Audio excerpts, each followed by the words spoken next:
ஹஸ்பண்ட்காக சூப்பராக வந்து கம்மி பட்ஜெட்டில் ஒரு வாட்ச் வாங்கிட்டேன் கிஃப்ட் பண்ணணுன்ட்டு. கிஃப்ட்டுமே பண்ணேன். அவங்களுக்கு பிடிச்சிருந்துச்சு.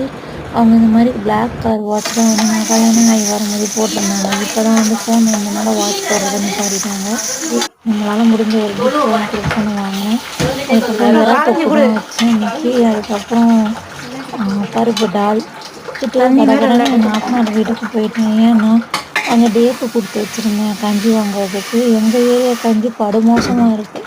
அதனால் அவங்க ஏரியாவில் வந்து கஞ்சி அவ்வளோ அருமையாக இருக்குது. அதனால் அவங்கக்கிட்ட கொடுத்து வச்சுருந்தா அவங்க வாங்கி தரேன் அப்படின்னு சொன்னாங்க. அவ்வளோ சூப்பராக இருந்துச்சு அந்த கஞ்சி நோம்பு திறக்கும்பொழுது. ஏன்னா நான் ரொம்ப வந்து அந்த மசாலா கரம் மசாலா வந்து அதிகமாக போடக்கூடாது கஞ்சிங்களில், மைல்டாக இருக்கணும்.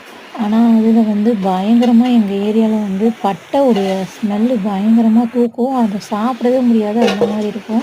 அதே மாதிரி இஞ்சி பூண்டு போடுறாங்களான்னு தெரில.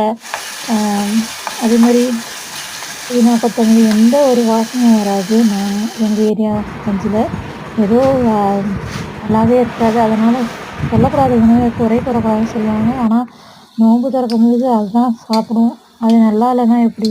அதனால் என் நாத்தனார் வீட்டில் டேப்பு கொடுத்தேன். அது அல்ஹம்துலில்லாஹ் வாங்கி கொடுத்துருச்சு. தினமும் வாங்கி தரேன்னு சொல்லியிருக்கு. நான் அங்கே போய் தான் வாங்கணும். ஒரு ஸ்டாப் அவங்க வீடு, எங்கள் வீட்டில் இருந்து தூரம் தான். ஸோ சீஸும் காளானும் போட்டு ஒரு சூப்பரான சமோசா செஞ்சுட்டேன். அதுக்கப்புறம் உளுந்தில் வந்து இந்த மாதிரி வடை மாதிரி செய்யாமல் உருண்டை உருண்டையாக வந்து உருட்டி எடுத்து போட்டு விட்டுட்டேன். அப்புறம் கிரேப்புமே வாங்கியிருந்தேன். அது வச்சு நோன்பு திறந்தாச்சு அல்ஹம்துலில்லாஹ். இன்ஸ்டாவில் வந்து ஸ்டிச் பண்ணி அழகாக வந்து வீடியோஸ் போடுவாங்க. அவங்கள வந்து இன்றைக்கி பார்த்தேன் நான். அவங்க என்ன ஃபாலோ பண்ணுறாங்க, நான் அவங்கள ஃபாலோ பண்ணுறேன். சூப்பரான ஃப்ராக்கு, ஜாக்கெட் இதெல்லாம் தைப்பாங்க சூப்பராக. டிசைனிங் வந்து படிச்சிருக்காங்களாம், போடுவாங்க. அதையும் நான் ரொம்ப பிடிச்சி போய் பார்ப்பேன். காளான் செஞ்ச பாத்திரத்தில் சாதத்தை போட்டு கொஞ்சம் இறா தொக்கை போட்டு சாப்பிட்டேன். சூப்பராக இருந்துச்சு அல்ஹம்துலில்லாஹ்.